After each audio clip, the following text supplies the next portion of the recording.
It's not the crashing that scares me. It's the fact that I've been in a situation where I've experienced that much physical pain, and I've had to live through the hour to out the minute, day, hour, whatever. Like, it is a very arduous process, and you're alone a lot. And the first week when something like that happens, everybody is engaged, and then everyone kind of, and they're not doing it on purpose. I mean, people have their lives to live, but then, you're still spending 20 minutes trying to lift your leg out of bed every morning and like crying while you're peeing because like it hurts so bad to sit down.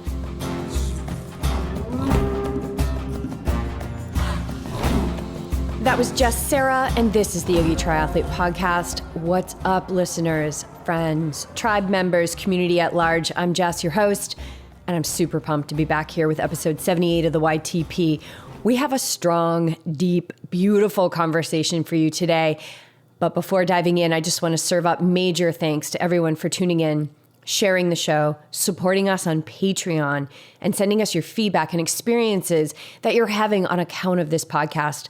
The YTP is nothing without you, without our guests, many of whom are now loyal listeners, which is so cool. And of course, without us, BJ and I and Clark. It's this team of powerful beings that has brought us all to where we are today. I'm talking about all of us, you guys. And if you're looking to take it deeper down your road to superpower living, then check out our M21 challenge, which we introduced on our last episode. For $21, you'll join an elite group of athletes and non-athletes alike looking to up their game in life and sport. There's a link in the show notes to register. The program starts Monday, November 27th, and I'm partnering with Golden Duffy and Pod Favorite from episode 72. I believe our combination of skills is going to rock some worlds. So check it out. All right, on to our guest today. Jess is a writer, chef, professional cyclist, business owner, risk taker, yogi, and all-around badass. We were connected with Jess when she found me online and invited me to be a featured chef in Triathlete magazine. Many of you saw this article. It was published in the October issue. We've got a link in the show notes. So if you didn't see it, check it out because I share a recipe from the Yogi Triathlete Cookbook, which we'll be publishing in time for the holidays. Timing is divine, you guys. It always is. And I'm so happy for the patience and the days and even the months that have passed, making this book available for the perfect gift this coming holiday season. Jess and I have stayed in touch, threatening to get together for a yoga class, but with our full schedules and Jess being on the big island of Hawaii, chefing for Cervelo leading up to and during the Ironman World Championship, we haven't been able to connect our schedules until last week, when within a day, we made this interview happen. And wow, it was so much more than I had expected. Of course, we never know what we're going to uncover during our chats. All I know is that we book our guests from the pull we get in our heart and not from their social media following. We move from a place of flow. And so far, it has never led us astray. In fact, these are key elements in living the awake and ready life. And Jess has certainly experienced a plethora of life's challenges, devastations, and triumphs that keeps her awake and on the edge of her seat. Born from a place of dissatisfaction with the energy bar industry, Jess set up camp in her kitchen and went in search of a creation that didn't already exist. Her end result is her line of whole food, non-GMO, plant-based bars logically named JoJe in honor of herself and business partner and fellow cyclist, John. Jess and John were so kind to gift us a box, leaving out the one that contains dairy. Oh, how sweet they are. They must have known. And I can say that they taste delicious. They're like soft-baked cookies. They do contain honey, but if you're vegan, like we are, then definitely give them a try. Progress, not perfection, is the way, you guys. I mindfully, meaning I didn't slam an entire bar at once, powered a few hot yoga classes with them and a run with no problemo on my stomach because they do pack a punch. They have a high caloric count. With her background as a professional athlete, chef, and exercise physiologist, Jess was able to combine her knowledge of science, the body, and athletics to create these super yum bars. We talk about the birthplace of JoJe, and then we warm up into a very deep conversation about Jess's journey in this life. She is no doubt living her purpose, and like other high-level athletes that we've had on the show, she is way more yogi than I think she knows. Meditation, yoga, cycling, racing, crashing, recovering, detaching, and letting go. There's not much we don't cover today. Jess has undergone major invasive surgeries to repair her body. She's experienced horrific crashes. She's put herself through school. She's lived against the grain, and she's been on top of the podium, a place she no doubt will be again. I'm so honored to share with you our convo with Jess Cerra. In 2 years, and I'm like, shit, calm down. But you know, it's good. It's good to have that vision. It is. He's got that, yes. Like, he's like, we're going to be millionaires. So I'm like, there's no reason why you can't. There's no reason why you can't. There's absolutely no reason. True. Yeah. That is so good. Yeah, that's the cacao. All right, so I got this thing rolling. So money is energy, right? Yes. We think it's like this. It's this material thing that we can hold and it's tangible. But like, if he can hold that if he can see that in his mind, you can hold that in your hand. Yeah. It's like, it's believing that it's possible. Yeah. And that's the big thing. Like, it's law of attraction of sorts, but you have to do it with like zero doubt. Right. So you got to go all in, girl. I'm all in. I just feel like I'm not quite as, like, he has a sales and marketing background. So he's like ABC. He's always be closing.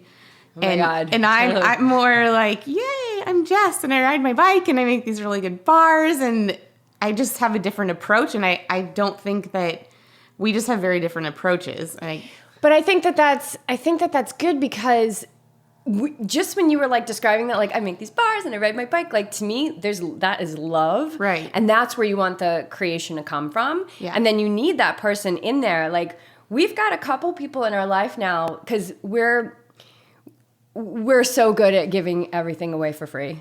We're so good at that. Like, we are experts. And so we've got some people in our life that are like, stop it, cut it off. It's not, don't feel bad about it. Again, money is energy. So it's everything is currency.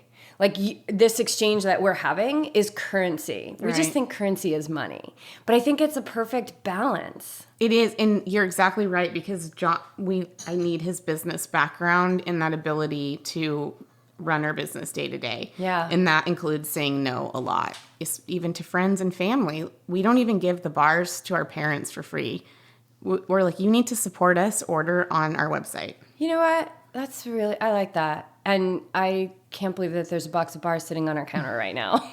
Well, are we getting a bill? There's a bill in there. We will be linking to the Kickstarter program. But yeah, I mean, I love how this like kind of comes together because I was thinking like, oh, we'll definitely talk about the bars at some point, but we're already talking about the bars, so let's talk about the bars.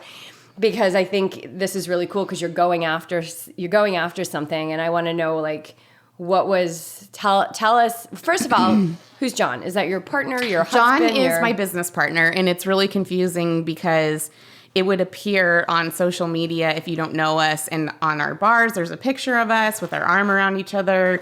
We're covered in mud on the back of the bar, just off our mountain bikes. Yep. We are friends and business partners. We've been through a lot of ups and downs together in life, and with injuries, specifically him getting hit by a car last year and almost getting killed. Whoa. So we have a really special relationship. I think a lot of men and women don't have a relationship like ours. So it's hard for people to understand, but I feel like he's my brother, and we're great business partners. It's 100% trust, 100% respect, and we just work well together. How did you guys meet? We actually met on the bike on the Swami's ride. Nice. And truth be told, we did date for 3 years, and we even got engaged. And that was the point where I think we were both mature enough in our like romantic lives and where we were going with the relationship to understand like, hey, we love each other and we're really good friends, but romantically we're not suited for each other. And yeah, so it's just, we had already started the business when we were dating, and we were really passionate about it. And it seems flawless or seamless and people ask me questions about this all the time, and you just can't really explain how it is when you have someone like this in your life.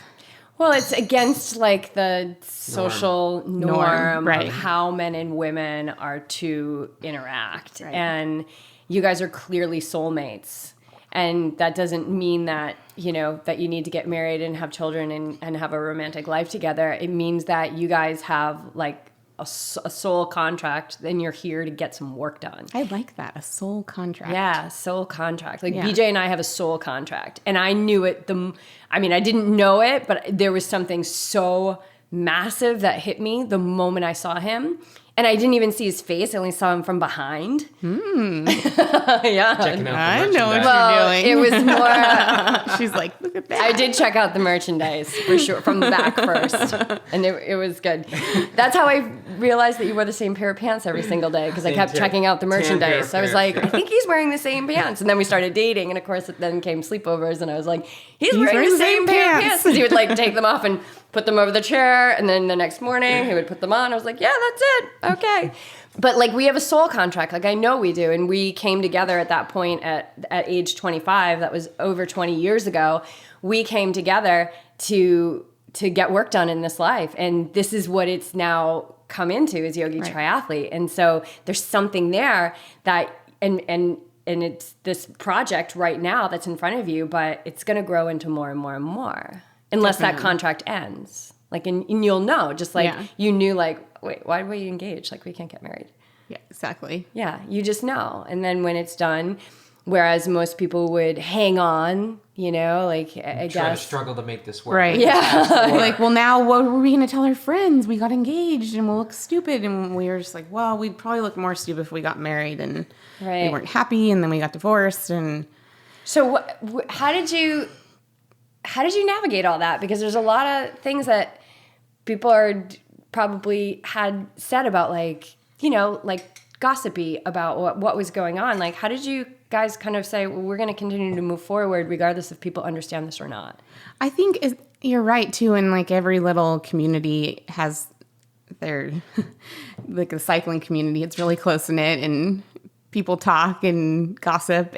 So I don't know. We just kind of brushed it off, because we go on the rides together and everyone's like, we don't believe you, or like, John, you really messed that up. Like, look at her. She can take 400-watt pulls. Like, any guy would want to marry her. Like, just like BS. Like, who cares how hard I can pull on the group ride? Like, I might be a total, like, a-hole off the bike. But, so, I'm joking with that. But... Joking on my Cacao. It's a really good question, because we still are navigating it, right? It's just so hard for people to understand. How can a male and a female be this close and not be, like, there can't be anything sexual or romantic between them, and there just isn't. And, yeah, I can only describe it as, like, he is my brother, and we also joke, like, I'm blocking him from dating women, and he's blocking me from dating guys, because we're all over social media together, and we're in the grocery stores together. So sometimes we actually just pretend like we're brother and sister. So people will think that. And so, until they listen. Yeah. To the show. And then it's all revealed. Available. Yeah, she's available. We'll get all her links in the show notes. By the way, link to Bumble, Tinder. No, I'm just kidding. But I think it's very similar to like so it's something that's against the norm, and and people are uncomfortable with it. So they have to, with the uncomfortableness, they have to make weird kind of lame jokes about it.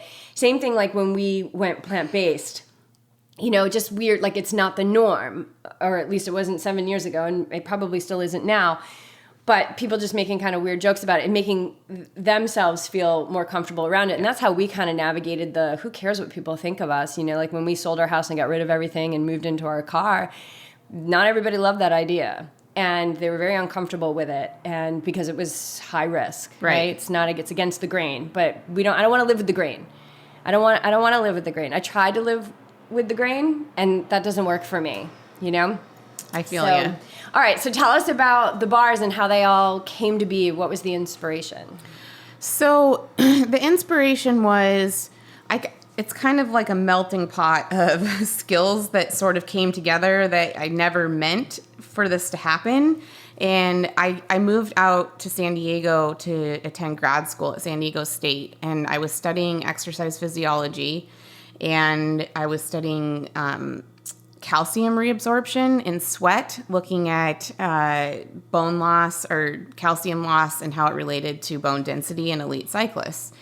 So I was really trying to make the link between, you know, all the professional cyclists at that time. This was back in 2005 when osteoporosis and like nutrition and stuff in cycling was still pretty horrible. So I didn't even ride a bike at the time. I wouldn't even call myself like a cook at that time, but I was in the lab with all these cyclists and wanted to get into it. And I did a VO2 max test on the bike and had a really high VO2 max, like in the 70s, which is a elite, like professional level number. And You were like, oh. I was like, okay. So somebody needs to give me a bike now because I'm a poor grad student. And my professor gave me a bike. I started riding and soon started to learn a lot more about being competitive. I started racing Xterra off-road triathlon and was really improving. Like the learning curve was quick for me because I had never done an endurance sport like that, but I had the engine. So I wanted to improve on my nutrition. And at that time, there really were not any interesting bars out there. The most revolutionary bar at the time was Bonk Breaker, and they were pretty much the only thing besides Cliff Bar or Power Bar, and they were hard to find, and at that point in time, they also seemed expensive. So I had a joke with my friends. They were like, well, you could probably make something, and like, can you make a healthy cookie? Because we loved eating cookies on the bike, and that's how I started. I was tinkering around in the kitchen, baking pans of cookie bars. I knew the trend was going to be gluten-free, and I knew that a lot of people were finding that eating things on the bike and on the run that were gluten-free was easier to digest, and they were having less irritation in their gut. So I was focusing on learning how to bake gluten-free and the macronutrients that were going into the bar, because the research was showing, well, endurance athletes need more fat. And they still need carbohydrates, but it doesn't need to be this bar that's like 50 grams of carbohydrates and tons of sugar. Like our bodies are operating off of fat the majority of the time that we're training. So with all of those concepts, I just took a pad of paper and a pen into the kitchen and started baking and writing things down and looking at the macronutrients and passing them out to my friends, and everyone loved them. And before I knew it, people were paying me to bake them bars, and I was shipping them all over the country because when I would go and race, people would try them and they would order from me. So I got to the point where I was very overwhelmed, and John was like, you can write a business plan. I'll help you write a business plan. And like, let's find a kitchen. I think you have something really unique here. So that's how we started. So you're doing all the cooking out of your own kitchen for all your friends, and at that point I was. Yeah. And you know what? We have this picture of me with bars all over the counter, and I'm like basically in my pajamas, and you can tell like it's probably like midnight and I'm baking, and John always wanted to take pictures of me doing it, and I would never let him. And we have this one picture, and I really regret not taking more of the process of how they were born. But yeah, so that's how we started. What was the so there's tons of flavors you can go through, but what was the direction you went in? Is it like the peanut butter, the chocolate, or? I went straight for the peanut butter chocolate chip because it was the most approachable for me to learn from. But that's actually our only flavor that is peanut butter based, and we grind our own peanuts fresh. So it's really like, I made a Instagram post today about that being our first flavor and how it's been done before, but ours is so different. Like it is, I had one this weekend on the bike and it was warm in my pocket, and sometimes I just can't believe that I made it because it's really good. It's really good. So if the audience is listening, like you can feel the passion that you have. You can just feel like you're supposed to be doing this. This right. is absolutely 100% without a doubt what you're supposed to be doing. Yeah.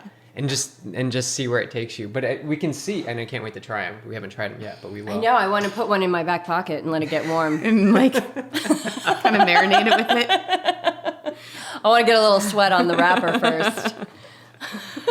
That's how it should be done. So, and you got great feedback from the rides, right? So people were using them on the rides. So they're not only like, are they a snack, or are they just specifically for more so for training? I would say Or both. that definitely for endurance athletes, adventure and recreational enthusiasts, climbers, hikers, you know, for like they'd be a great replacement to it for a cookie for a kid, busy moms. Before, you know how it's sometimes hard to find that thing before a run or a swim session or even CrossFit or something where you don't want to have like a whole breakfast, but you also, if you eat like a granola bar, it really doesn't do the trick. I think they're great for that, and they actually curb my cravings later, you know, because I'm not depleted when I'm done. But with that said, they are dense. They're an energy bar, so they range between 260 to 280 calories for a 2.2 ounce bar. But our sugar content is relatively low comparatively to other brands with that amount of calories and carbohydrates. So we're in the like 11 to 12 gram sugar range.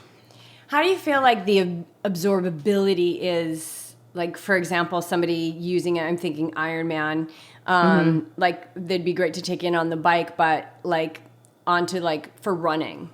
Right. Well, we have some professional Ironman athletes that use our product, and I can't say who they are because they're sponsored by other nutrition companies that really believe in that. I can't speak to that as much because I don't do that Ironman distance, but I believe based off of their feedback that when they can get in 2 to 4 of those bars on the bike and they feel like it's absolutely changed. I know one woman who finally did a under 5-hour bike split, which was like a really big challenge for her. And she was like, I swear it was from your bars. And then she ran a 3-hour marathon afterwards. Because that's a lot of calories per bar. And you don't have to carry a lot. And what BJ and I are finding is, like, when we get on the run, if we fuel the right way, which we really do fuel the right way on the bike, I don't need much on the run. Right. I don't need, like, that, you know, you see that person with the belt with, like, 17 gels, and you're like, dude, you're like, oh, my God. They're like, like having a baby, or are you doing an Ironman? Like, that's a lot of gels, man. And it's bouncing up and down. Like, how is that comfortable? Like, all this stuff. So it's like, but I think it also comes with experience, you know, experience of knowing your body. Right. But just from the way you're describing it, that it seems like it's gonna stick to the ribs a little bit in a way that is gonna be sustainable, and then maybe you had out on the run with, you know, an eighth of what you thought you needed. I think that it's a fine line though, because BJ, you're finding that, like, you need to take a little bit more in than you've been. Like, he's playing again with his nutrition because he kind of went to the other end where he's like, I don't need that much. But the level at which you're competing at now, you actually do, I think, need that extra boost to give yourself a little bit more. Like, you're not finishing Ironmans, you're racing them. Right. Yeah, and it's that understanding of your body, and it's constantly changing. So, you know, I've tried to use bars and just break them up into little pieces. And then I went to just cola, and I would just have cola, and I had a great marathon on cola. But then I had another race and it just wasn't working well. So now I'm trying to mix in gels, bananas, and cola. All on course. It's all on course, so I don't have to carry anything. Right. But it's all an experiment. The point is, it's all an experiment, and Yes. your body changes. So there's things that you need to fine tune. And also, let's get back to performance. Like, you need to be fit to run what you want to run off the bike. Right. Most people have nutritional issues. Nutrition's a big part of it, but also they're pushing harder than they have trained at. And so their body is rebelling. So there's also that factor. So it's just determining which one it is, and start to take ownership of your nutrition. And this could be a solution. This sounds like a great solution for the bike. Like, let's fuel up on the bike. Let's get all the calories we can get in, and then let the run. Like, I know we're getting too specific into triathlon. And I totally think that for the feedback I've gotten is that's the case. And to your point, if you don't stick to your plan on Ironman day, it's just too long of a day not to. So if you are going out of those zones, or you're dipping in the red a little bit, like, we all know that can do things to your absorption, and like you start, especially if it's hot out or if you're at elevation or whatever it is. So I really think that it's good to have a variety of things, and I would never tell someone to eat like 8 of my bars. I think that would be horrible advice. And I think that there are several other companies out there, real food bars and brands and things like Barnana, that are doing great things, and I totally agree with, and I want to support their business models, because I think we'll all grow together and people will start to get away from all the crap that's out there. What was important for me with cycling is in a road race, a really hard, intense road race, like getting your hands on food and getting it down is tough. But I'm one of those people that if a race is over 2.5 hours long, I can't just do gels and what's in my bottles. Like I need something solid. And so I was testing them in road races and found that I was having some of like my best finishes. I was climbing better, even if I only got half of one in. And so I knew I was just making the connection to that, not getting like distended stomach or having any issues. So that's like real world testing right there. Yeah, and I want to talk about your racing and things like that. But I'm assuming the name came from you and John? Yes. We actually called it Harmony Bar first, and we went about as Harmony Bar for over a year waiting for our trademark, and we lost it. We filed for the mark at the same time as 2 other companies, and one of the companies did not want to share it with us, and they're not in the food industry. So we had to take a step back, and we didn't produce or sell for a year as we were trying to come up with a word, and we couldn't find one that wasn't trademarked. So we essentially had to make up our own word. Is it JoJe? JoJe. JoJe. Yep. John and Jess. But it's again, like you and I were just talking as we walked across the street, like you gotta go all in. Like if you look at our license plate says Yogi Try. I spent my entire life making fun of people with personalized license plates, and now I've got one. Because you gotta go all in. You gotta burn it deep in your heart. And you gotta have unwavering faith.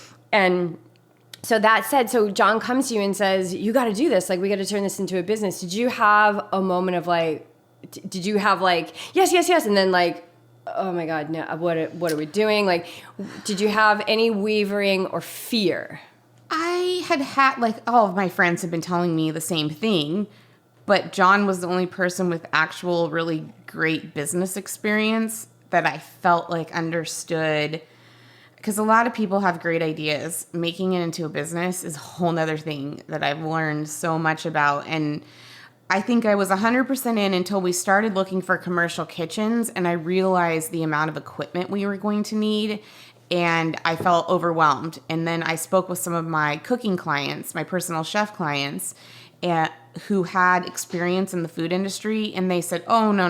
You need to get what's called a co-packer. And a co-packer is a facility that already has all of the equipment, the cutting dies, the packaging, and usually you can find one that is certified gluten-free, so getting your certifications in line, getting your third-party audits in line, like it makes it way easier. And we were lucky that we found a co-packer locally to start with. It's perfect. Like it was just there waiting for you. Without that, if we had gone into a commercial kitchen space and started that way, I don't think we would have ever worked out. So in that time when you're getting overwhelmed, how are you like continuing to move forward? Well, I don't know how I do this, because sometimes I feel overwhelmed a lot, to be honest. And it's one of the things that it's always my resolution, like my daily, weekly resolution, is to kind of like you were saying today, detach a little, because I'm a high anxiety, high stress person. And it's because I'm running a private chef business and an energy bar business, and I'm a professional cyclist, and I would like to be a great friend to my friends and like be able to see my family. And, it's just like this huge balance, and you just kind of check little things off. And if you look at the big picture too much, you get really super overwhelmed. So and John is really good at that, making like those daily or weekly goals where he's kind of like, okay, take a deep breath and And I look up to him in that sense because he studies Buddhism. He meditates every single day. I admire him because he just has this way about him of making me calm. But it's because he's practicing it. He's practicing it. And he's taught me how to meditate. And I get really stressed out about it. I'm like, I need to meditate. I'm stressed. When am I going to find time to do that? And I'm like, wait, that is not the point. I'm getting this all messed up. It starts that way. Yeah. Like, it starts that way. Let me tell you. I remember when I first started meditating, I was doing like 5-10 minutes, and it was just like, oh my God, I have to meditate, or oh my God, I didn't meditate. Oh great, now I have to meditate. I failed. Yeah, and then I would like sit down, and then the guy next door would turn the lawnmower on. I'm like, God damn it, and then I was like enraged, and my meditation teacher was like, you have a lot of anger. I was like, oh, really? I'm like, maybe that's why I've punched holes in walls before and smashed laptops, but that's what happened. That was my journey. When I sat to get still, I was like a volcano. I was super anxious, like really busy mind, very like easily frustrated, like, and overwhelmed, doing too much and not knowing how to navigate it. And all I'm saying is that there's hope, because if like I'm able to now meditate 45 minutes every morning, and it's like I wake up and it's like, oh my God, I get to sit quietly. That's so amazing. But it is like, it's at first it's rocky. Right. And it's like everything else. It's no different than getting up and getting on your bike and getting the workouts done. It's discipline. But it gets easier. Yeah. It gets easier in a way that it's hard to understand. It's hard to describe how it gets easier, right, Beach? Yeah. Like, we've all been through this. Unless you were born into a meditating family and you were just that kind of like energy match for those people, it's probably not going to be as hard as it is for like somebody who, like, I lived my whole life as super type A, overachiever, perfectionist, and then all of a sudden I'm like, I'm going to meditate. Yeah. It was like a night, like literally like a volcano. I thought it was going to explode and there's going to be body parts everywhere in a 5-minute meditation. I feel like the mind doesn't want you to do this. Like, the mind is going to come up with all these excuses. Like, I want to sleep in. I had a long night. Mm-hmm. Or, I sat quietly yesterday when I was checking email on my phone. Like, that works for it. So for me, when I saw those things, I saw it as, this is exactly why I need to do it. This is exactly why. Like, it's something is forcing me, or it's saying that is roadblocking me from doing this, then I need to do it. Yeah. It's kind of like facing your fear. Like, I'm sure on cycling, maybe it's like downhilling. Like, I just got to face this. Like, I have to just go after it. And so for me, it took much longer, because I'm always a few steps, months, years behind Jess. But now I get up at... But it wasn't as dramatic as mine was. Yeah, it wasn't as dramatic. I sort of... You didn't feel like all your limbs were going to rip off and you like didn't have fly down anger. the street. I had I came into this world with a lot of anger. They say I was a happy baby, but I think I was a little devil inside. But I do embrace those moments in the morning. Like, and I can feel, absolutely, when I do a workout in the day, when I haven't meditated, that there's something off. There's just something not. Do you feel like that you can do meditation and yoga and it's the same, or is it different? For me, I think that's the same as saying when I go for a run, I'm in meditation, and that's great. That's awesome. Like, you can find a comfortable space, but your body's still moving. So I mean, like, when in the beginning or after, if you find a yoga teacher that gives you that little even if it's 5 minutes, that time. Yeah, I want to know who that yoga teacher is, because I want to go to their class. Like, my experiences around here, I don't get a lot of that. Right. It's kind of like a circus. There's a lot of music, a lot of fanciness to the sequences and things like that. So I'm like, I find that I'm in my thinking mind a lot. Yeah. I found actually there's a sweet... Have you ever gone to Yoga Bound here in Carlsbad Village? No. Really, like, they've got meditation and sound healing classes. Oh my God, they are so unbelievable. The girl just like... She studies with a teacher, and every month she goes for like a week to like these sound immersions, and she's now learning like the science and everything around the vibratory healing effects of the sound. and BJ, I've taken you to these classes before, but you start with, she guides you through a meditation at first. And sometimes I sub this class, which is hysterical because I have no experience playing bowls, but I line up all these crystal bowls and I'm like, all right, let's see how this shakes down. I'm just going to rock the bowls for 45 minutes. But she'll take you through like a 10-15 minute meditation, and it's guided, which I find at the beginning is super helpful. And because you've got something outside of you to follow, and that's what the mind wants to go outside. It does not want to go in. It does not want to go in and just be, because it's not designed to do that. The mind is amazing. It's this beautiful, magnificent tool that's designed to think and analyze and label and judge. It's not designed to just be, to have experience. Whereas the breath in the body is actually experience. And so when you put all of your awareness on that, you pull your awareness away from your thoughts, you're 100% in experience, which agitates the heck out of the mind. Right. But it's not about stopping your thoughts. It's a huge misconception that meditation, yoga is about stopping your thoughts.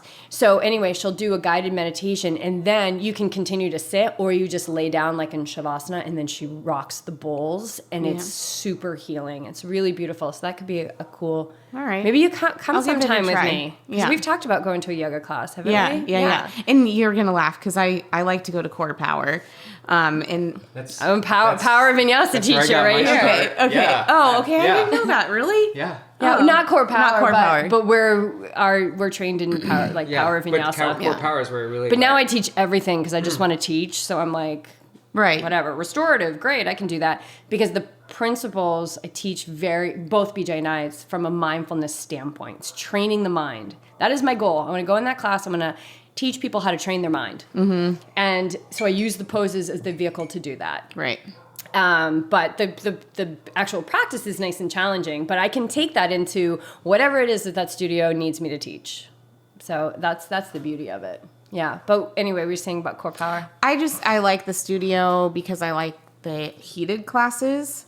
Mm-hmm. That feels good on my body. But I also know the teachers that kind of give you that time. Yes. And it just has dawned on me recently to kind of practice from the inside out. And I'm always a physical person and looking for that like burn and that workout and like, oh, she's lunging lower than me over there. Like I'm gonna lunge lower than her. Like I'm a yoga person. Watch out, girl! I'm out lunging you right now. You feeling it? And she's probably like doesn't even know that I'm next to her because she's probably doing yoga. Well, but she might you also never be know. like, you never know. I'm gonna out eagle that dude in the front row. Watch out, dude. Could be. Like we're so self-absorbed.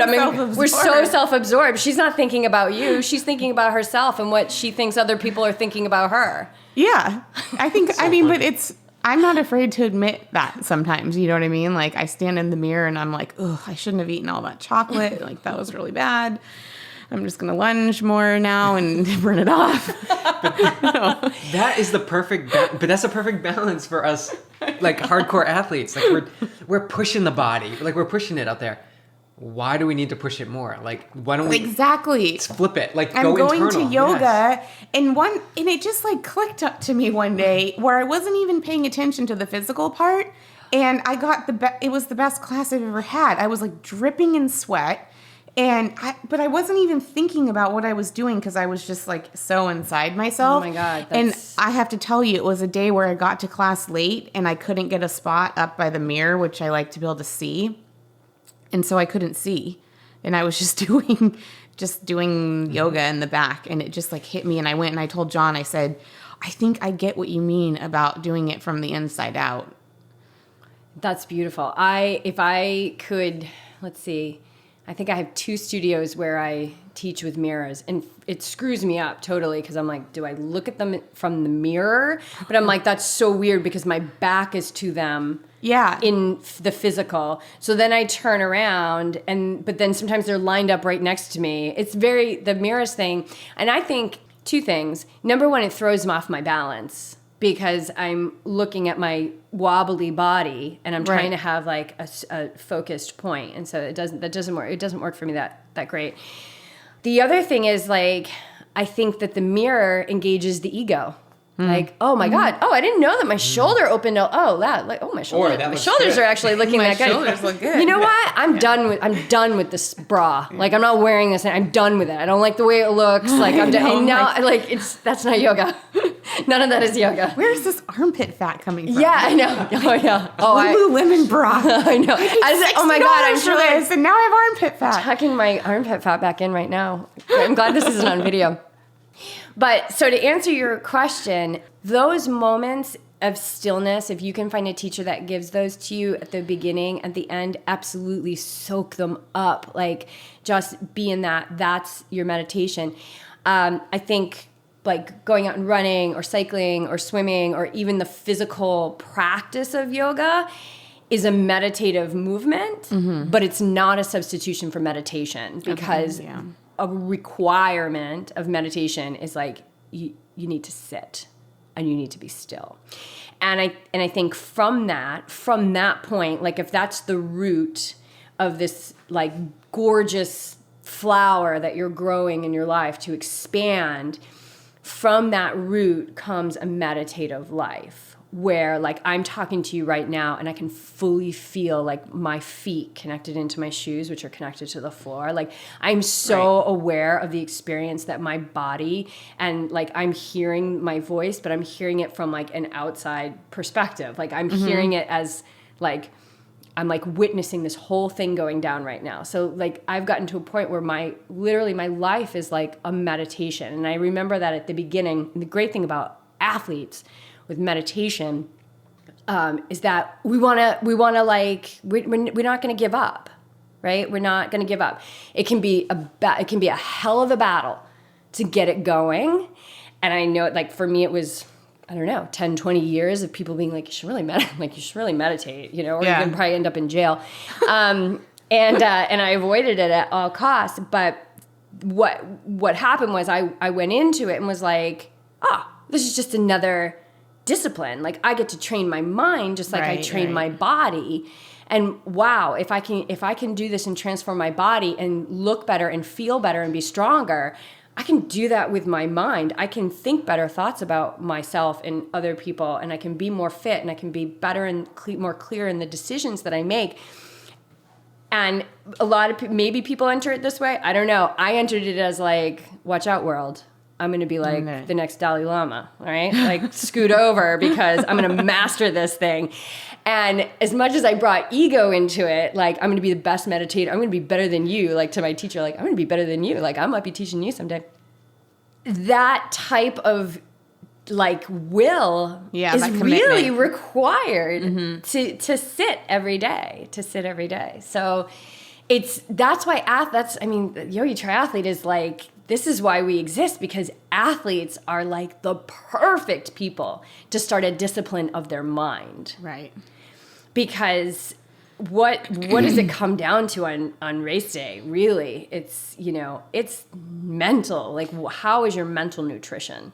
I don't think people talk enough about that, actually. People talk a lot about training and a lot about food, but I feel like once in a while, a very gifted athlete that has some amazing result will mention that. But also sometimes I think people want to keep it to themselves because it's like the secret of like we're all going through the same thing, but some people do have a mental edge and an ability to just, it's even been shown in scientific studies that you can change your pain receptors if you know how to do that. It's a practice. It's just like anything else. I was just talking to BJ about this yesterday because he's really getting to, what did you say to me yesterday about racing Arizona? Oh yeah, I can't wait. So this is my third Ironman this year. Whoa. And I can't wait and I'm fresh. You know, I'm not drained. I can tell. You seem really like, I'm surprised when you're like, I'm about to start tapering from Ironman. I'm like, really? What's wrong with you? It's the cacao. It's all the cacao. And I haven't been on caffeine for 6 months. I cut that out that's too. why you asked me that. Okay. But I'm eager because with the meditation and with all this type of training where I haven't been so committed to like, I need to do 100% of everything. Like, I want to see where my mind is going to be come that run. Like, I'm a good runner. I know that. Like, I'm a good runner in my mind. I need to go out there and I need to prove it. I need to show it. And I want to be in those moments. I want to be at mile 6 when I'm like, oh my God, I have 20 miles to go. I want to be at mile 15 saying, oh my God, like I still have to run hard. I want to be in those moments because I've been tapping into that in my training. You know how you do sets, like you do like 3, lacked above threshold sets, 3 times 10 minutes. And you're like, you're pushing, you're at 8 minutes. And you're like, I don't know if I have it.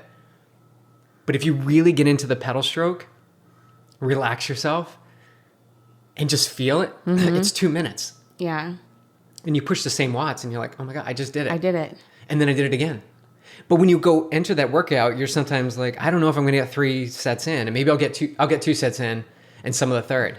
You know this, you're a professional cyclist. Like it's that. Yeah, there's little techniques that you have to do. And you get into that gap where your mind is saying, back off. Your central governor is like, we need to protect you. Like, you're getting into some scary zone here. But to have those breakthroughs, like to have that. So what I was saying is I want to be at that moment. I can't wait to get into that run in Arizona and feel those moments. Like today in the pool, I feel like we always talk about the pool, but again, another challenge in the pool. It comes up another workout. Like, I have to do this set in between. Well, I've only got this much time. No, I have plenty of time. Why am I trying to put... In reality, I have enough time. It's just, do I really want to do it? Yeah. And then I get to the last 9 by 100s and I'm like, do I really need to do 9? I'll do like 3. And it's like, no. No, just do it. Do the workout. Who cares what the end time is? Like, detach from the yardage that you're going to be able to put down in Training Peaks. Like, detach from that and just do it.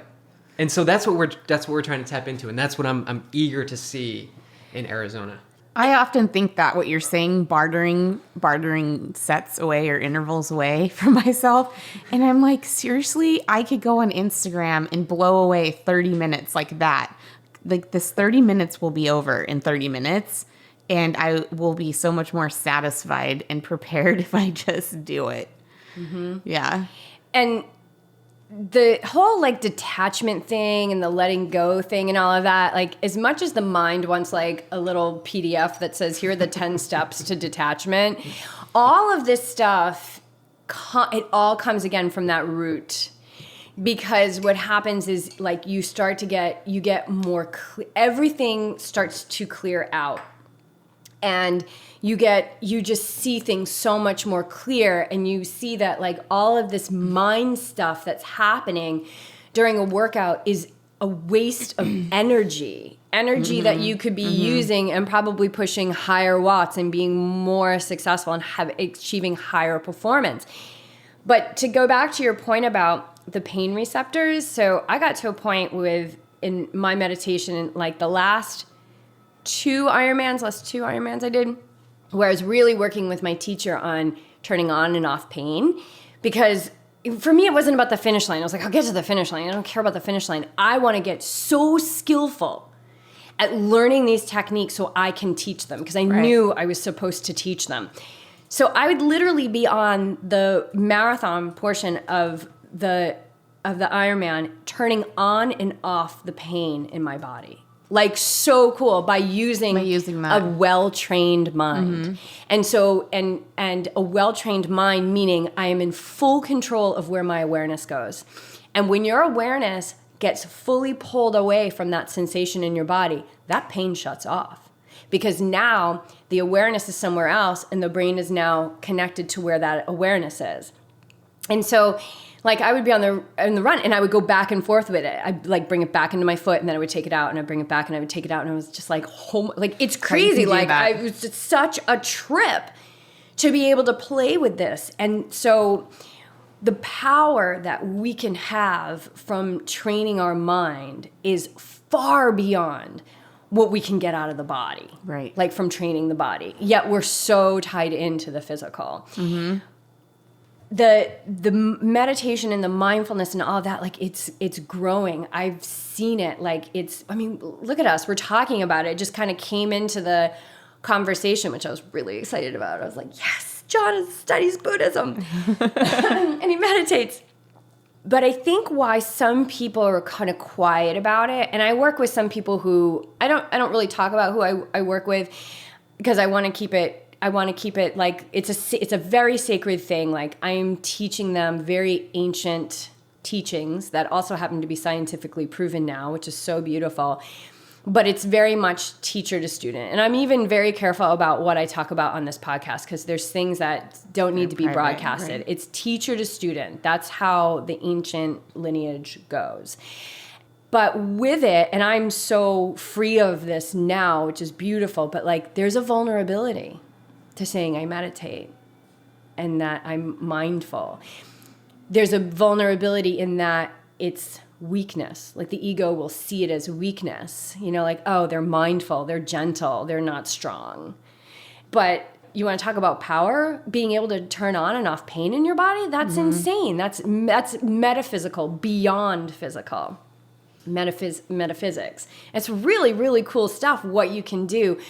But just the discipline of sitting and being still, so much comes from that at no extra effort. And like, I see BJ rising into this place now where I never thought I would hear him say, I can't wait to get on the run so I can like play with my mind out there. Whereas before you would be like, I'm going to go kick some ass, and you are going to kick ass, but you're also going to be out there like working towards mastery, because you gotta put yourself in the situation and use the tools. Yeah, there's no, I mean, you can, training, like, you can do all the workouts you want, but the race situation is so unique, right? Exactly. Especially in road racing, because it is not your plan ever.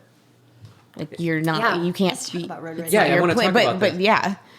So road racing, let's give our audience, so you're a professional cyclist. Yes. So stage races. One day races. And I got my start in Xterra off-road triathlon. So I have done triathlon. I did it for 4 years. I won the national championship as an amateur.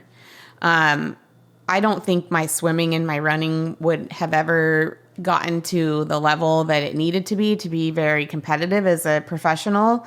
But my biking was, it was noteworthy, and it came a lot easier to me with less injury. With that said, the reason why I got into road racing is I had the iliac artery endofibrosis in my right leg.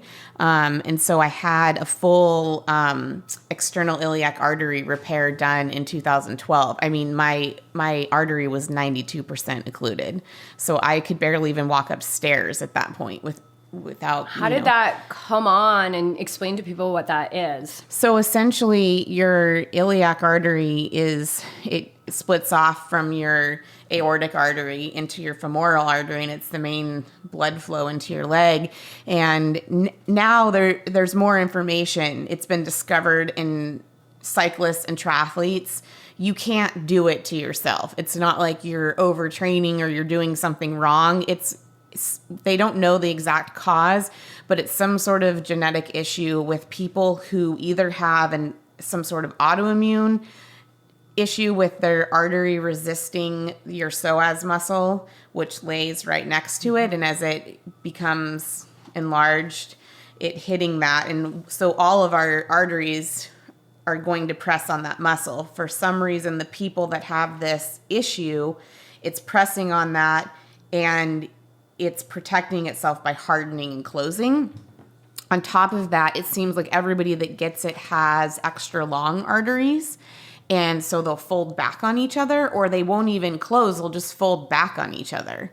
But this was not very well understood when I was diagnosed with the condition. It took me almost 2 years to figure out what was going on. What were your first symptoms? My first symptoms were running, hill repeats actually at Torrey Pines, and my calf felt like it was going to explode. It first was in my calf, and I went to the doctor that day. I thought I had compartment syndrome or something. I was really scared. I was laying on the side of the trail. Like, I really thought that my muscles were going to burst out of my skin. I remember that day so specifically of the amount of pain I was in.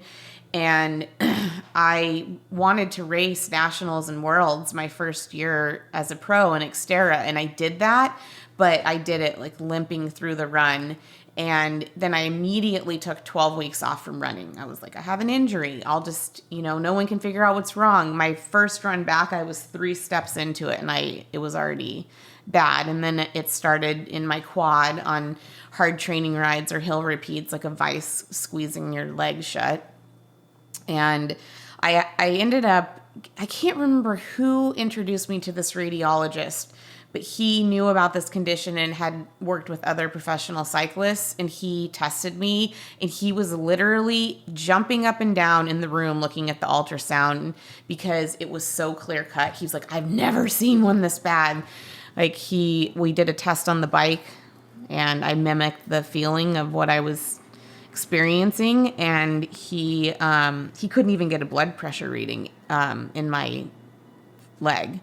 I mean, I didn't even have a pulse down there.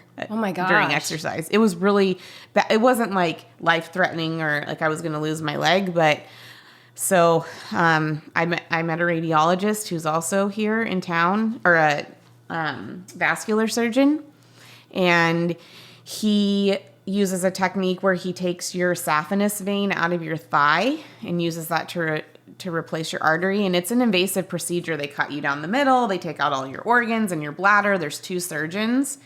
And they go below the muscle and they cut out that section of artery, and then they patch it with the vein. Right, because all that stuff, that aorta is lying behind all of that. Yep. Oh my. So I had that done. And how long ago was this? that was in October of 2012. And at the time I was dating John, and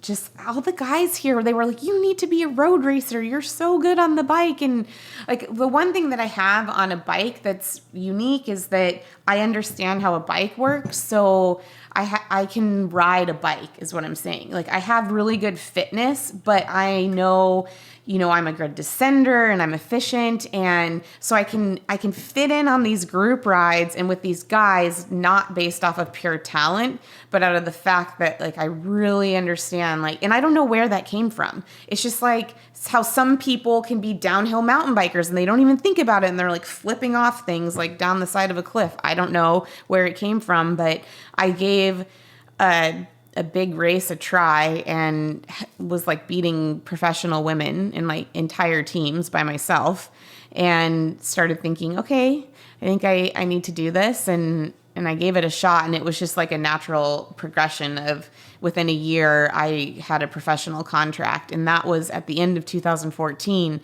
But going into that following season, I had the same thing with my other leg, my left leg. And I ended up, and this was right after having my first crash ever on a road bike, where my tire came off my wheel on a descent at the national championships. And I had a really bad crash and a severe concussion, and I broke my collarbone. And it was really scary to have a mechanical like that. Going so fast. Yeah, how fast were you going? Like I think 40? we were going close to 50 miles an hour. I think my Garmin was like 48 miles an hour. And I was in the break. With like Megan Garnier and Evie Stevens and Allison Powers, who won that. And this elite group of 8 people. And I'm this new girl who just got her Cat 1 and like just wanted it so bad. I wanted it so bad. And we were descending off the mountain and went into this turn and just... Yeah. So I recovered from this massive injury, a month in bed of really, the best thing I did is that I was monitored closely and had good advice about a concussion. So I healed my concussion properly. I had 2 surgeries on my collarbone, and just kind of really put in the hard work over the winter, and I still had all the pro teams reaching out to me and like believing in me and being like, that really sucks that happened to you. That was really horrible. It was scary for everyone that saw it. And then this happened with my artery on the left leg. And so that was the beginning of my first professional season. I missed my first team camp. I was devastated. Like I thought my life was over. Yeah, this is intense. This question I have is, how did you learn to trust the bike again? It's really interesting because that crash did not really affect me mentally. I don't know why. I don't know if it's because I had such a bad concussion or I have so much confidence in my own bike handling skills. If I had been going down that hill and I had crashed myself out, it would be a different story. But I felt like that was out of my control and it's probably never going to happen again. And it never really bothered me. I was like, I thought I was going to be the best road racer ever. And I had some really talented and famous professional men who had spent the winter here riding. And I'm not going to name drop, but they were like, this is what you were meant to do. And they were helping me. They were pushing my name out to USA Cycling. And I didn't have an ego about it, but I was like, this is what I'm going to do. I'm going to go to Europe. I'm going to race. And so I was just focused on that. I was completely focused on that. I was focused on my first year as a pro. The team that I rode for they had me racing with USA Cycling in Europe for the entire spring, which I didn't get to do because of my artery surgery. And then that's where I made my mistake, was I tried to come back from that way too quickly. I panicked. And I had a coach at the time that was really pushing me way too hard, and I don't think he understood how invasive it was. Did you panic in a way that you thought these opportunities were going to fall away, like you needed to get back and show up? Yes. Was this so you had the surgery on the right side? Yes. And then did you have the surgery, because you had it on your left, so you had it on your left side. And then you came back. Yeah. And then that's when this happened. Okay. I had it in my head that I needed to come. I had the surgery at the end of January. Redlands Classic is a big American stage race that's in the beginning of April. And that's where I'd had my most success the year before trying to break into the sport. And I just had it in my head that I needed to do that race. And it was not good. I've created like some nerve issues on that side during that time. And it wasn't good. And on top of it, like my body was still trying to play catch up from such an invasive surgery. And I think my hormones and stuff were really, really off. Like I ended up getting diagnosed with Hashimoto's that year. And since then I got put on Synthroid, and that destroyed me. Like that absolutely destroyed me. It did the opposite of what it was supposed to do. I gained a ton of weight. I felt horrible. I was like jittery all the time. So it was almost like it was increasing my energy, but then it wasn't doing the right thing. And so it was just like this whirlwind of things. And then, so I couldn't do my training, and I was showing up at races underdone, but I was riding like I was overdone because it just, it wasn't, it wasn't good. It was, and I'm not afraid to talk about it or to admit it, because I think every professional athlete out there has made this mistake with an injury or a setback. And yeah, it was a very, very, very tough and humbling year. And that's kind of like, once I got dropped for the first time ever on a climb, that's when my confidence started to go, because I had never been dropped like that before. I just refused. I would never let myself go there. And it just was this downward, like once you do it once and then it starts happening and you don't feel good. And then you're kind of in this weird like jumble on descents and stuff. And so you're not riding like yourself. And that's when things start to get weird. Even with all of that, I really was able to like gather myself up at the end of the season. I had a huge break, and basically my team was like, you need to take some time off the bike. We still believe in you, but something has to change. So I had this big break, and I came back in 2016, slowly, strong, was probably back to 90% at Tour of Gila, which is another big stage race last year. And that race is notorious for really devastating crashes. Every year there's something happens there. This year, a rider in the men's field, he died in a crash there. And I don't want to, I almost feel bad even bringing that up, but the year before there was this crash where guys were getting airlifted off the highway. And I don't know what it is about this stage race, but there was a crash in the women's race. And I think about 60 people crashed, and it was kind of this cascade of like on a false descent at 50 miles an hour. And I was right here next to a concrete bridge wall. And so I was the one that was smashed into the wall. And I broke my leg, I broke my arm, I broke my wrist. I was impaled on the wall. I have holes in my legs where the rebar like had me on the wall. And so This is last year. This was last year. This was last May. And that was the most painful thing that I've ever been through in my whole life. It was absolutely like, I didn't ever think I would ride a bike again. I was in a lot of pain for a very long time. At the same time, though, mentally, for some reason, I went to this happy place and I stayed there, and it helped me get through it. I mean, I could go into detail about that crash, but yeah. So after that, it's not the crashing that scares me. It's the fact that I've been in a situation where I've experienced that much physical pain, and I've had to live through the hour to out the minute, day, hour, whatever. Like, it is a very arduous process, and you're alone a lot. And the first week when something like that happens, everybody is engaged, and then everyone kind of, and they're not doing it on purpose. I mean, people have their lives to live, but then, you're still spending 20 minutes trying to lift your leg out of bed every morning and like crying while you're peeing because like it hurts so bad to sit down.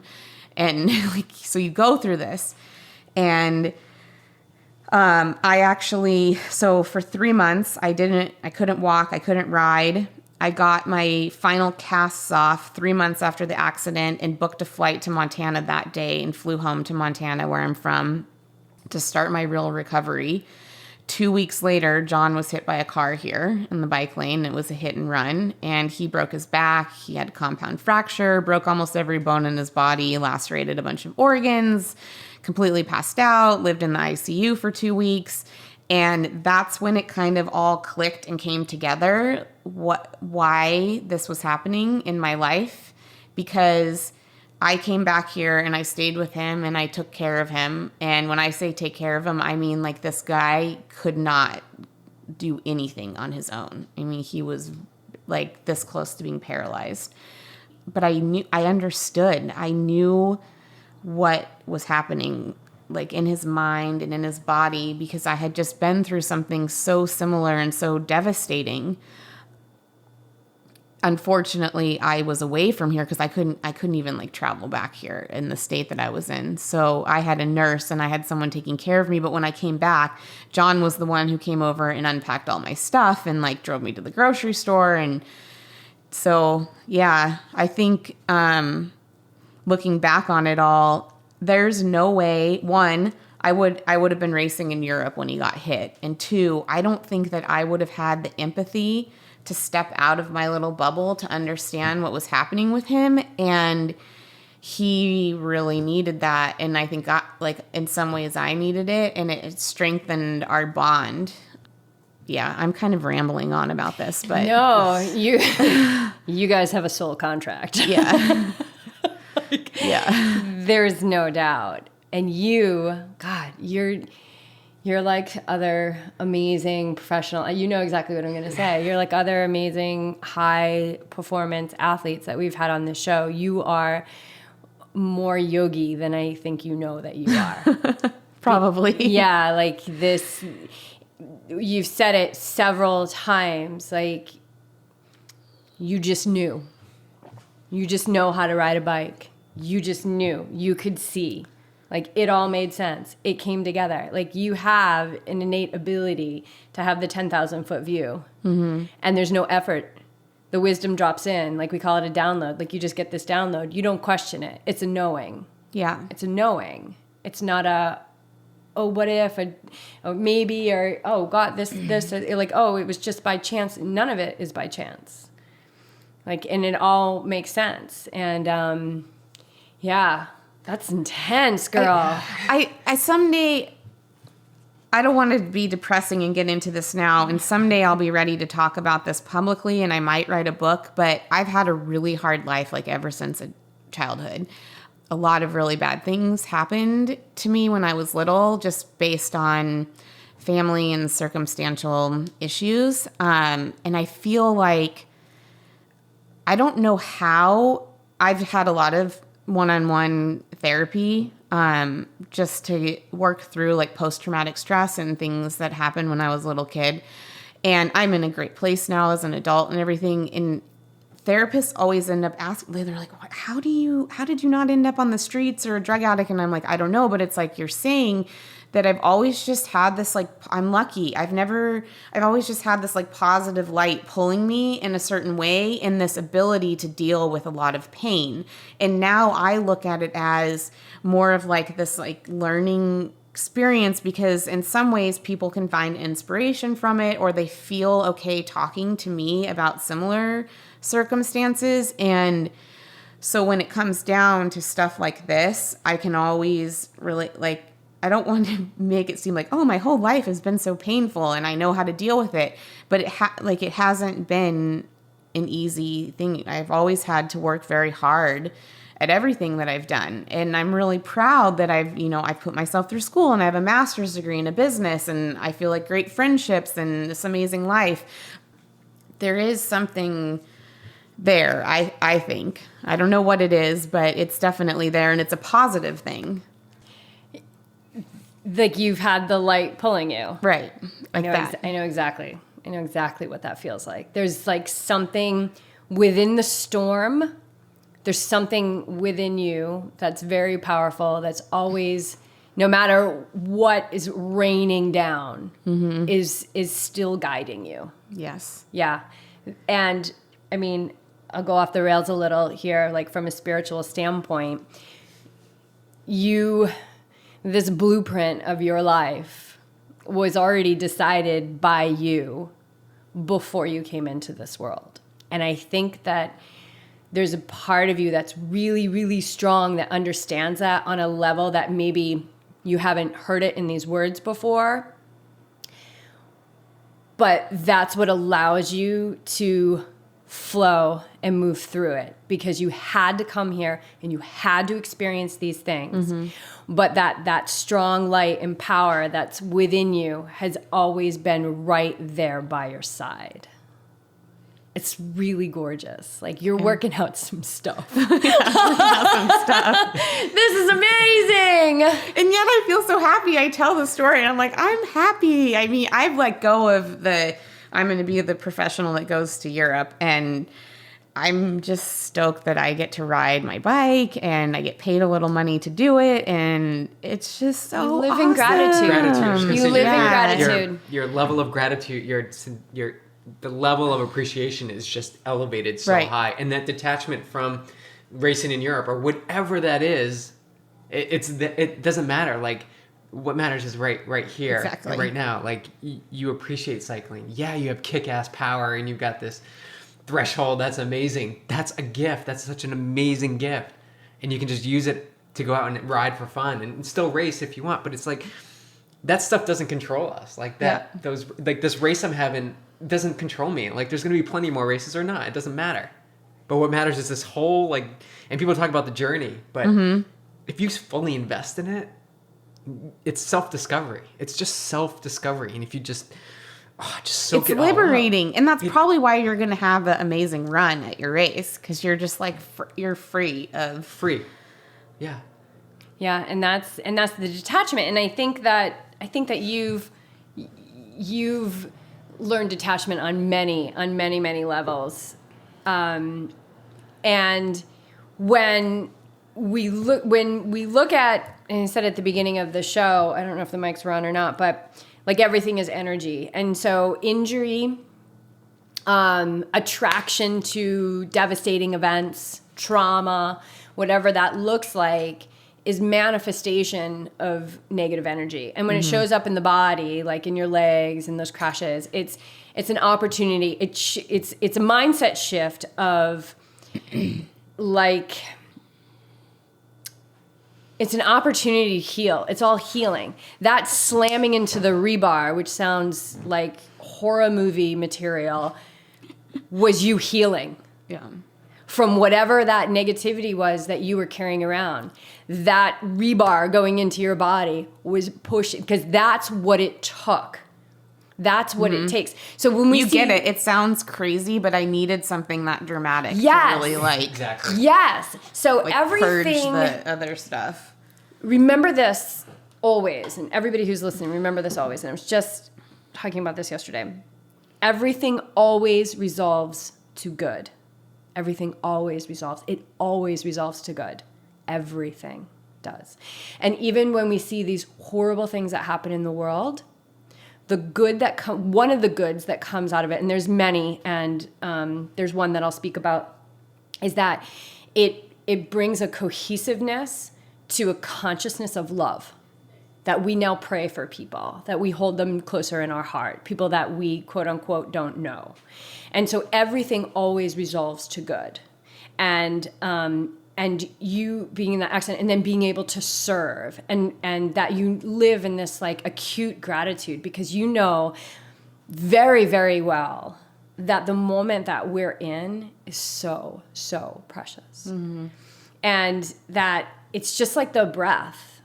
Our life is just a series of moments. And so life is like, to me, it's like the breath. Like a moment comes in, I receive it, and then it goes out. Yeah. And I never get it back. And another moment comes in, thank God, if all goes well, another moment comes in, and I receive it, and then it goes out, and I never get it back. And it's the same thing with the breath. There's no two breaths that'll ever be the same, because the body that I live within will never be the same in a moment, because there's, that as well, like the physiology of the body is always changing. Mm-hmm. And so to go back to like the training, and like, I just want this 30-minute block to be over. It's like, whoa, like one thing my mom always used to say to me when I was younger is, and she probably still says it now, though I've changed so much, she probably doesn't need to. She would always say to me, like, Jess, don't rush your life. Like, don't rush your life, honey. It's right here for you right now. And whatever that looks like. But keeping in mind and holding in our heart that it always resolves to good. No matter what. That this is a world of suffering. Like, the central governor, like, we've got this hard wiring, this reptilian brain that says no suffering, no pain, survival instinct. Well, that was for when and that's really good for when the tiger jumps out of the in the forest or the jungle. I don't even know. Thank God I haven't had that scenario. Jungle, but maybe. The way that we've evolved is that happens when an email comes in. It's like, oh my God, there's the email, like it's the tiger. And so we need to override that, because we've evolved into this high stress, very sick, non-gratitude. We count our burdens. We don't count our blessings. We live in a state of lack. We want to rush our lives. We drag around the past like a freaking it's like the biggest trailer of like our past, and we drag it all around, and then we project into the future, and it's like, oh my God, we're missing the moment that we're living, because the one that just came in is now gone, and it will never come back. Amen. Namaste. Sister. Namaste. Oh my God. All right. Whoa. This is a great conversation. I'm so excited that that you emailed me one day. Likewise. Yeah. I knew when I found you, I was like, this girl, like, she's got to go on there. That's awesome. Yeah. So for those that don't know or don't get the physical magazine, that I was featured with how many other chefs? Two other chefs in Triathlete magazine in October. It's the current issue, the October issue, and actually released a recipe from the cookbook that I promise is coming out. We're just waiting for those when you write your book, just like add in, well, you'll have a publisher and everything, but add in like another year just to wait to get the blurbs back in support. And it's like so grateful. Like the people that we have backing this book is so amazing, and I'm so grateful, and timing is always so perfect, right? But that you just reached out, how did you find us? It was like kind of this quote unquote random, but not random, because I write for Triathlete magazine, and they asked me to find 3 chefs who are triathletes. and I Googled triathlon. I knew one personally, and so I reached out to him right away. Someone's agent actually reached out to Triathlete Magazine randomly, and that's how we found the other person. But then I Googled and I found you, and I was like, oh yeah. And I was thinking, I really hope she responds to me right away, because I probably wrote 5 other people and they all responded too. But I just, I connected with your blog and your page and stuff. So yeah, and I think cool. you were like, and I need it by Monday. Yeah, and I was like, oh, and by the way, I need it in an hour. So, but it was just perfect timing. Yeah. It was all perfect. So someday I'll get my hands on that hard copy, but we do have the PDF. We'll put a link in the show notes to that. But I'm so glad to be connected with you. It's amazing. So where are you now with cycling and all of that? So I'm in my off season, and I'm going to ride for Hagens Berman Supermint again next year. Our the highest level of American racing is called UCI Domestic Continental, and that's what my team does, which means we do all of the major American races, but we can also race in Europe if we get accepted to races. But we'll just focus on a basic American season, with sort of the pinnacle being Tour of California.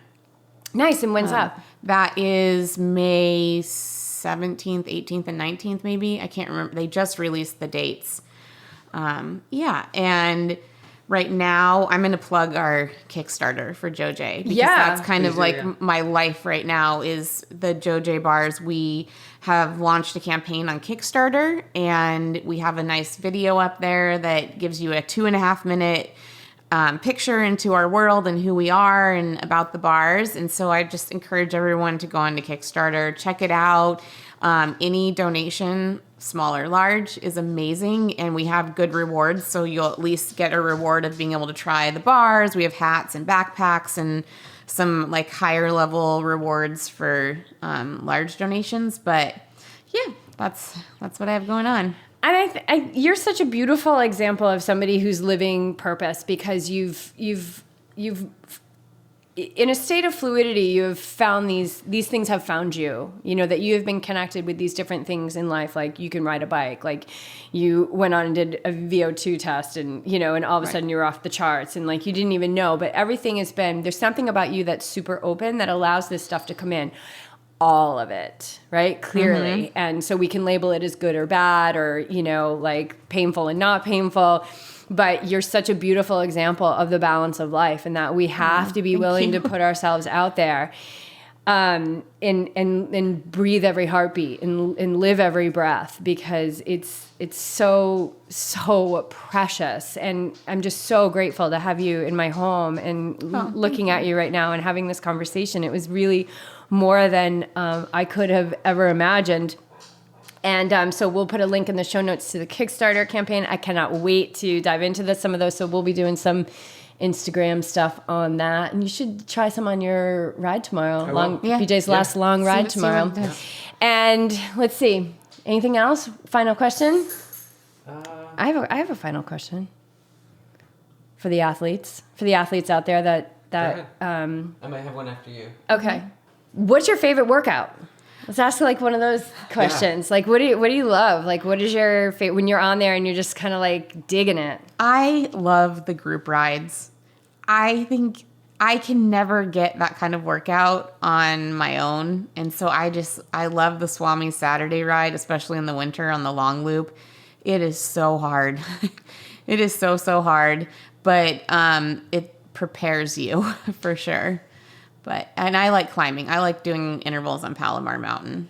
Nice. You gotta join the Swami's ride. It's road bikes, right? I don't know if they allow tri bikes. I have one bike. It's a tri bike. They're not huge fans of tri bikes, and it's too sketchy. Yeah, I wouldn't bring a TT bike on the ride. Oh God, you wouldn't feel comfortable. We're getting messages here that we need to buy road bikes. But I do love Palomar on the south, the east.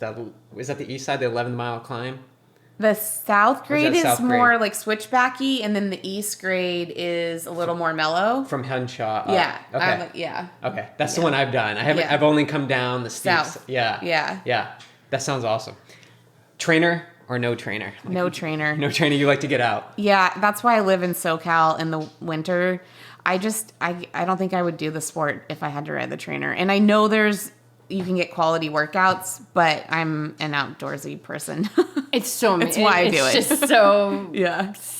It's the weather's not just nice. It's perfect. It makes you way too soft for cycling though. Like go to Europe in the spring and you're like, crap, why did I live in California all winter? I'm not prepared. Not prepared for this at all. I think you're a pretty tough chick. You're going to get it done. Thank you so much. Thank you for having me. Amazing.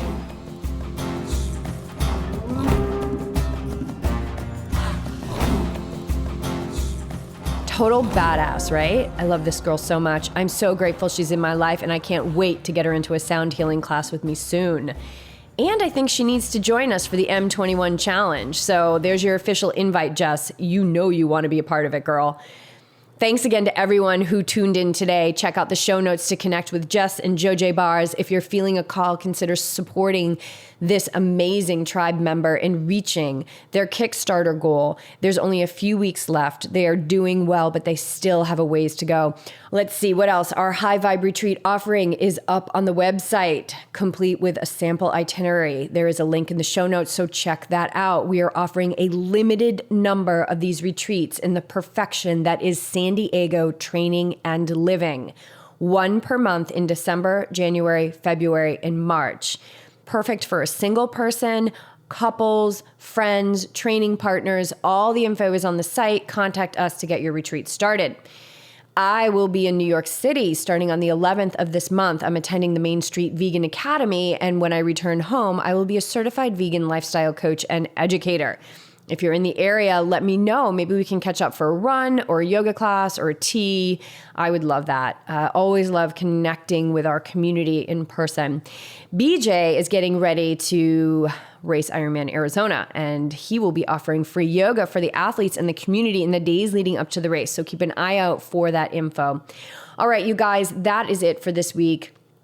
Keep the vibe high. Choose your breath first. Why?